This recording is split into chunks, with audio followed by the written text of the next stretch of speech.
The Rejuvenation Olympics leaderboard was recently updated, and at the moment I have the rank 1 spot for the slowest speed of aging. In this video I'm going to walk you through the new leaderboard and I'm going to share with you my results. And I'm also going to give you an overview of my current routines regarding exercise, diet, supplements, etc. So make sure you click a like and subscribe for future videos about living longer and staying healthier. Okay, so I'm rank 1 with an average score of 0.65 and my lowest score being 0.62. Brian Johnson is rank 3 with an average test result of 0.67. His most recent result was his lowest score to date, 0.64, which is why he was able to bump himself to a higher rank as his previous score was 0.69. You can probably recognize some other names on the list like Dave Pascoe, who is rank 5 at the moment, Ben Greenfield at rank 13, and Michael Lustgarten at rank 9. There's also a new leaderboard called the Symphony Age. I hadn't heard about it before, but it's based on a 2023 study by Dr. Morgan Levine, and it supposedly measures the biological age of different organ systems. They had the Symphony Age live for only a day, and I was also rank 1 there. I managed to take a screenshot before they took it down, and my organ systems are 42.5% younger than my chronological age. So based on the calculations, my organ systems should be 16.7 years old, as my chronological age at the time of the test was 29. So it appears that this test takes into account chronological age, which means that the results are less dependent on your age. However, they took the Symphony Age leaderboard down at the moment, and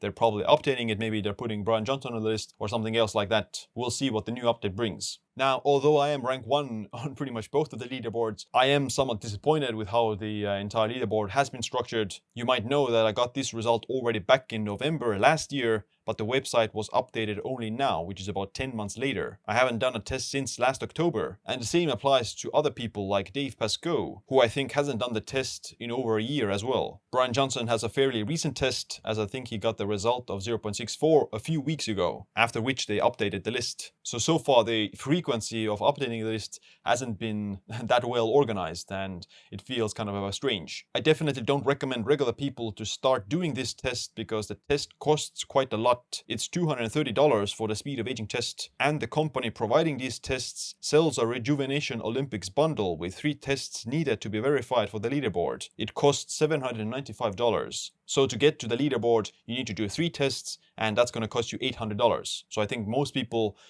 first of all, they're not going to gain that much valuable information from doing these tests that would justify spending $800 in my opinion. And I also believe that if you spend the money on some more traditional biomarkers, you would get a lot more valuable information about your health and longevity. For example, for $230, you could measure over 150 different blood markers, such as inflammation, all the blood cells, all the hormones, all the kidney markers, all the liver markers, all the glucose markers, all the lipids, etc. So my advice is that don't do this test because it's probably not worth it in terms of the money that you get, and you would get much more valuable information about your health and longevity by measuring your blood markers. You could literally cover, dozens and up to, several hundreds of these biomarkers with this money. And the problem is that we don't know how accurate or relevant these biological age tests really are. For example, there's another competitor named Claudio Peptenaru who has a score of 0.48, and they said on Twitter that they eat McDonald's. So maybe it's some sort of a genetic freak